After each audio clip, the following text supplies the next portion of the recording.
नमस्कार, आप देख रहे हैं बहस बिहार की और आपके साथ मैं हूं विवेक। का पांचवा चरण किसका हुआ, किसके पक्ष में गया ये चुनाव? तो पांचवें चरण की अगर आप बात करें तो जो वोट परसेंट है उसका इशारा है कि भाई इस बार हम उठ नहीं पाए। जिनके ऊपर जिम्मेदारी थी वो अपना बिस्तर छोड़ नहीं पाए, अपना सोफा छोड़ नहीं पाए, अपनी कुर्सी छोड़ नहीं पाए, बूथ तक नहीं पहुंचे, मतदान नहीं किया। इसलिए ये जो रेंज है बिहार में वो थोड़ा नीचे रह गया। अब हमारे पास जो पूरी जो लिस्ट है उसमें 2009 से लेकर 2024 के बीच का ये जो पूरा खाका है वो पूरा मौजूद है। और इस पूरी लिस्ट में अगर हम देख पा रहे हैं 2019 से ही आप तुलना कर लीजिए और आपको पता चलेगा कि इसमें गिरावट दर्ज की गई है। सुबह से जगाते रहे कि जागिए, चलिए बूथ तक पहुंचिए, बाद में जलपान कीजिएगा, पहले मतदान कर लीजिए। लेकिन इस कोशिश का कुछ फायदा होता नजर आया 3 बजे तक, लगभग 2 से 3 बजे तक। और उसके बाद हम देखते रह गए कि भाई अब आइएगा, वोट परसेंट इस बार एकदम छज्जा फाड़ देगा। ऐसा तो हो नहीं पाया। चलिए बात करते हैं, आज की चर्चा शुरू करते हैं। अरविंद कुमार प्रवक्ता बीजेपी से हमारे साथ हैं, अरविंद निषाद प्रवक्ता जेडीयू से, जयंत जिज्ञासु प्रवक्ता आरजेडी से, राजेश राठौर मुख्य प्रवक्ता कांग्रेस से हमारे साथ मौजूद हैं। ये जो लंबी कतार आप देख पा रहे हैं, फोटो देख पा रहे हैं, तस्वीरें देख पा रहे हैं, इसमें आप भी हैं और आपके जगाए हुए लोग हैं। यानी कि आप जब वोट करके घर तक पहुंचे और आपने कहा कि जाइए जल्दी से, अभी लाइन कम है, आराम से वोट डाल दीजिएगा। आप गए, आपने वोटिंग कर दी, आप भी गए, दूसरों को जगाया, ये होता रहा, बहुत अच्छी बात। लेकिन जो वोट परसेंट है वो कहीं ना कहीं निराशाजनक रहा। ये बढ़ना चाहिए था क्योंकि सब जागरूक हो रहे हैं। 5 साल बाद एक बार चुनाव आता है तो कोशिश यही होती है कि आप जाग गए होंगे। आप में से कुछ नए वोटर तो पहुंचे ही थे, काफी तादाद थी उनकी। लेकिन हमने देखा कि महिलाएं और फर्स्ट टाइम वोटर्स, उनकी तादाद ज्यादा थी और जो मुखिया जी हैं वो घर में ही आराम फरमा रहे थे। सबसे पहले इस वोट परसेंट को लेकर क्या कुछ कहना है, एक छोटी छोटी टिप्पणी ले लेते हैं। सबसे पहले बीजेपी प्रवक्ता अरविंद कुमार है। अरविंद जी, कैसे देख रहे हैं इस वोटिंग परसेंट को? लोकतंत्र में वोट परसेंटेज का घटना यह अच्छी बात नहीं है। अब जनता को जागरूक किया गया था, लेकिन जो उम्मीद थी उस उम्मीद के अनुसार जनता नहीं जागी और जनता उतने टर्नअप नहीं हुए। देखिए, वोट का परसेंटेज जब तक 75% से ऊपर नहीं होता है तो एक आइडियल कंडीशन नहीं माना जाता है। और जनता के अंदर बिहार में खासकर जो सीन बन गया था उसमें जो वोट परसेंटेज जो सामान्य दिखे, जो जितने आए हैं वो हमारे वोटर टर्नअप हुए और निराशा थी।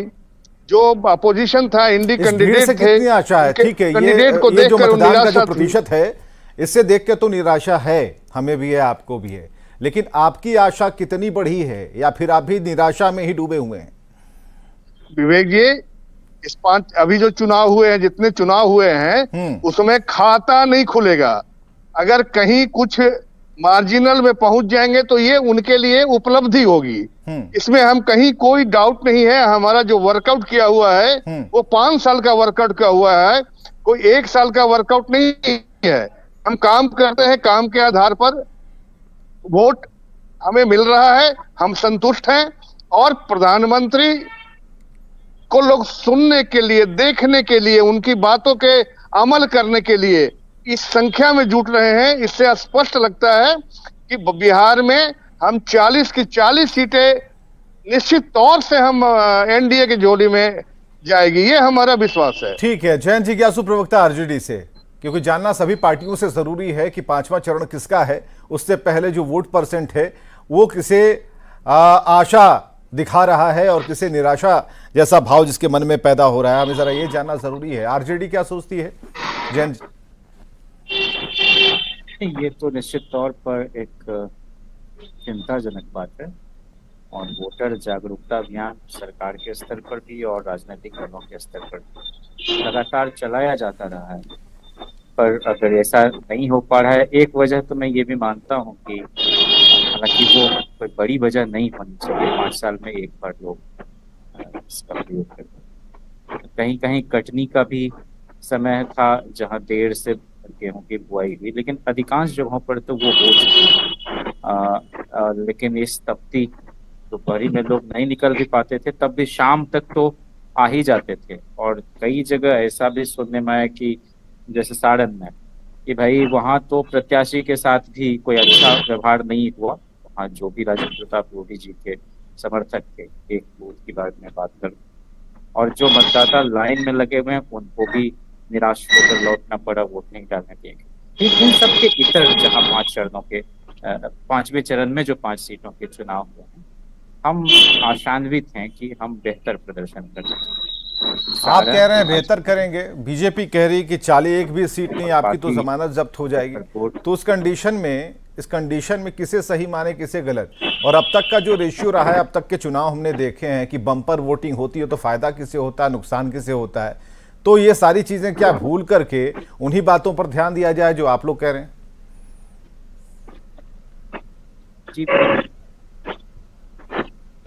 हाँ जयंत, आपको आवाज आ रही है? हाँ,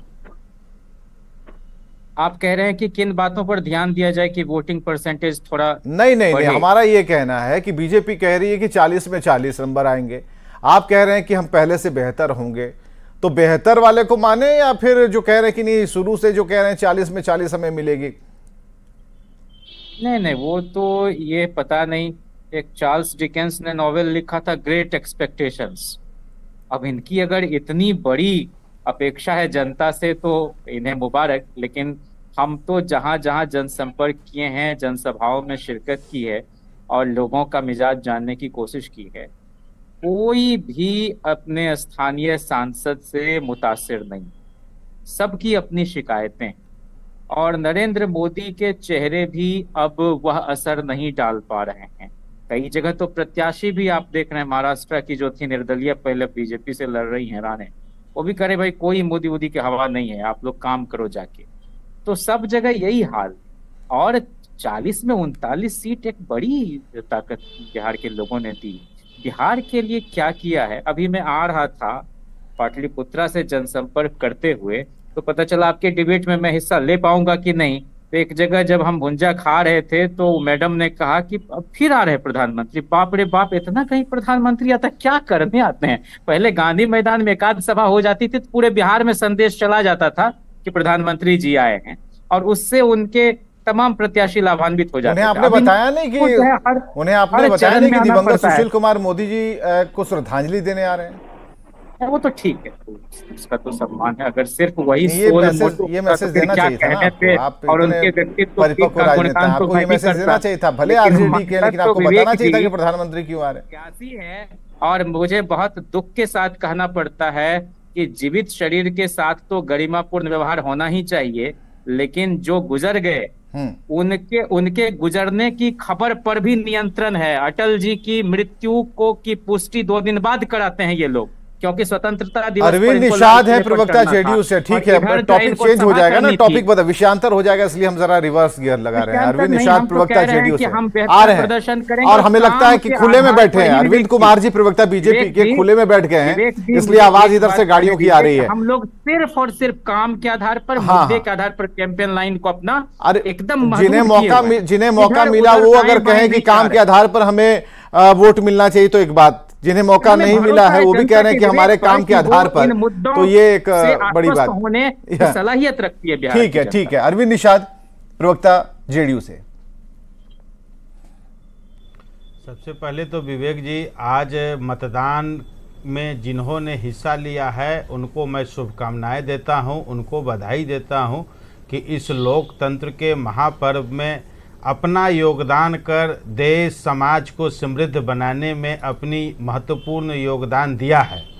साथ ही साथ वैसे लोग जिन्होंने मतदान में किन्हीं कारणों से हिस्सा नहीं ले पाया है, उनको ज़रूर मतदान में हिस्सा लेने का संकल्प लेना चाहिए।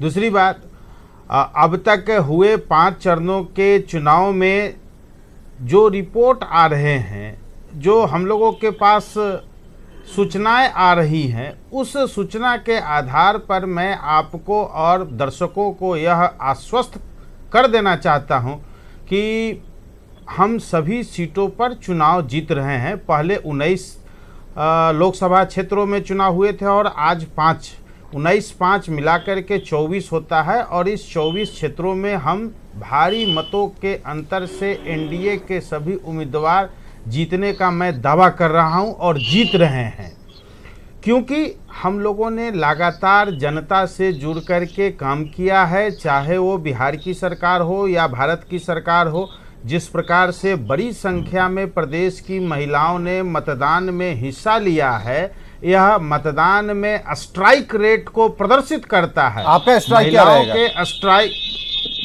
मेरा स्ट्राइक रेट 16 में 16 रहेगा और एनडीए का 40 में 40 रहेगा। अगर गड़बड़ाया तो नहीं, बिल्कुल नहीं गड़बड़ाएगा। आप रिकॉर्ड देख लीजिए पिछले बार का। यही भरोसा नहीं होता ना अरविंद निषाद जी, यही भरोसा नहीं होता है। क्यों नहीं? आप बोल के चले जाइएगा, नहीं आप बोल के चले जाइएगा, फिर नंबर कम आएगा तो फिर आपका जवाब होगा कि जनता जनार्दन मालिक है, जो दे दिया खुशी से सर्व आंखों पर, यही बोलिएगा ना। फिर जो बोलिए एकदम ये नहीं कि एकदम रटे जा रहे, फिर तो आपको जाना पड़ेगा अरविंद कुमार जी को। अरविंद कुमार प्रवक्ता जो बीजेपी से हैं, उनसे फिर हमारा विनोद तावड़े वाला सवाल होगा।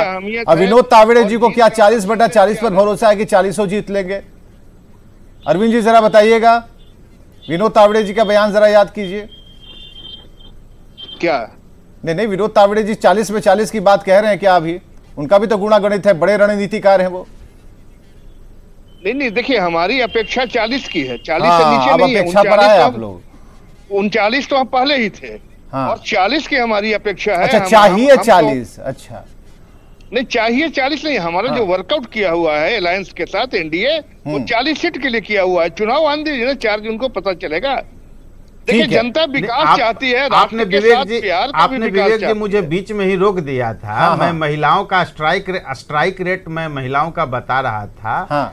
विगत 2010 के विधानसभा चुनाव से लेकर के 2024 के लोकसभा चुनाव तक का बिहार के हुए मतदान में आप अध्ययन करेंगे तो महिलाओं का जो स्ट्राइक रेट है मतदान करने का, उसमें एनडीए के पक्ष में करने का उनका रिकॉर्ड रहा। अच्छा। इस बार भी बड़ी संख्या में लोगों ने मतदान में नंबर कम आएगा तो पूछेंगे आप ही से। रुकिए, राजेश राठौर जी मुख्य प्रवक्ता कांग्रेस है। अरे रुकिए ना भाई, देखिए कहते हैं ना कुछ चीजें अंदाजे ऐसे ही नहीं बोल देते हैं, जो कहते हैं ना कि कुछ भी बोल दिए। हाँ, राजेश राठौर मुख्य प्रवक्ता कांग्रेस से, पुराने नेता राजेश राठौर जी मुख्य प्रवक्ता है और राजेश राठौर बेहतर बता पाएंगे। राजेश राठौर जी एकदम बिल्कुल बिना मिलावट, जो कहते हैं दूध में पानी मिला देने वाला, बिना मिलावट का बताइए क्या आने वाला है, क्या लग रहा है इस बार ये 5वां चरण कैसा रहा?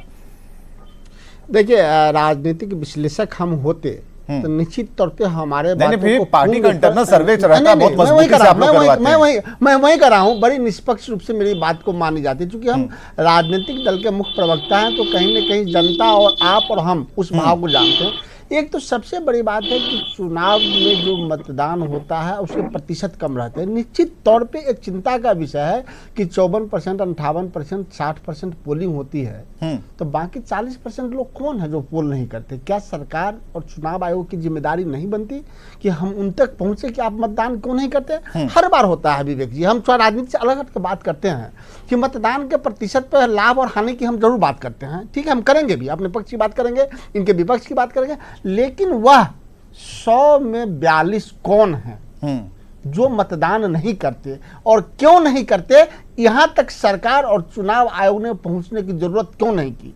आप ये भी हमको कर सकते हैं, आपके सरकार में भी ऐसा होता था, हर बार परिस्थितियां बदलती हैं, तो एक चुनाव आयोग का एक दायित्व बनता है और सरकार किसी की बने, एक इस पर बात होनी ही चाहिए। आप हैं कहां ये बताइए, छोड़िए इसमें आप कहां? अब मैं वहां आ रहा हूं, अब मैं वहीं आ रहा हूं। आज सीतामढ़ी में भी मतदान था और मैं भी मतदान करके आया हूं। बाजपट्टी बूथ पर, बनगांव में 104 नंबर मेरा बूथ था, बड़ा गांव है मेरा। मैं देखा उसमें कि जनता में उत्साह नहीं है, खासकर उनमें 2 प्रकार के उत्साह। वोट प्रतिशत में निष्पक्ष बोल रहा हूं कि नरेंद्र मोदी जी को जो परंपरागत वोटर मानते हैं उनमें कोई उत्साह नहीं था, चूंकि निराशा के भाव जनता में था कि नरेंद्र मोदी जी ने 10 सालों में जो नौजवानों के लिए कहा किसानों के लिए कहा, दलितों के लिए कहा, उद्योगपतियों के लिए भी कहा, छोटे छोटे उद्योगपतियों को कहा, वो सब पे वो खड़े नहीं उतरे। नोटबंदी से लेके जीएसटी से लेके कोरोना काल तक की चर्चा आज गांव में होती रही, इसलिए उनके वोटर घर में डूबके रहे। दूसरी ओर एक तरफ नौजवान और किसान, संविधान बचाने वाले आपकी लोग, तरफ दोनों में से कौन गए? वाले लोग लगातार, मैं वही कह रहा हूं, मैं वही, मेरी ओर का मतदान काफी प्रतिशत बढ़ा है। आज दावे सबके बढ़ सकते हैं। जब 4 तारीख को यहाँ हम रहेंगे, 4 तो छोड़ दीजिए, 1 तारीख की जब आप एग्जिट पोल दिखाइएगा, आपके हम सामने होंगे।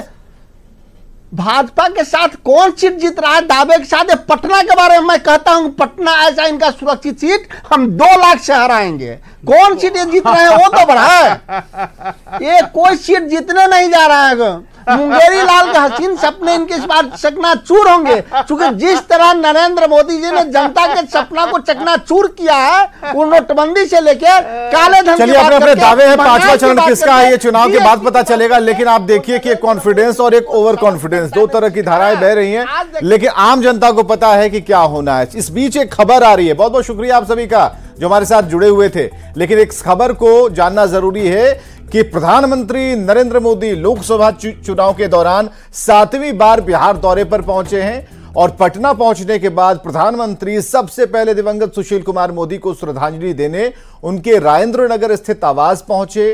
पीएम मोदी ने यहां सुशील कुमार मोदी की तस्वीर पर फूल चढ़ाकर उन्हें श्रद्धांजलि दी और परिवार के लोगों के साथ बैठकर उनसे बातचीत की। आपको यह बताएं कि पूर्व डिप्टी सीएम सुशील कुमार मोदी का निधन 13 मई की रात दिल्ली एम्स में हुआ था और वे पिछले कुछ समय से कैंसर से जूझ रहे थे। और ये तस्वीरें जब प्रधानमंत्री उनके आवास पहुंचे थे। खबरें लगातार जारी हैं, बने रहिए हमारे साथ।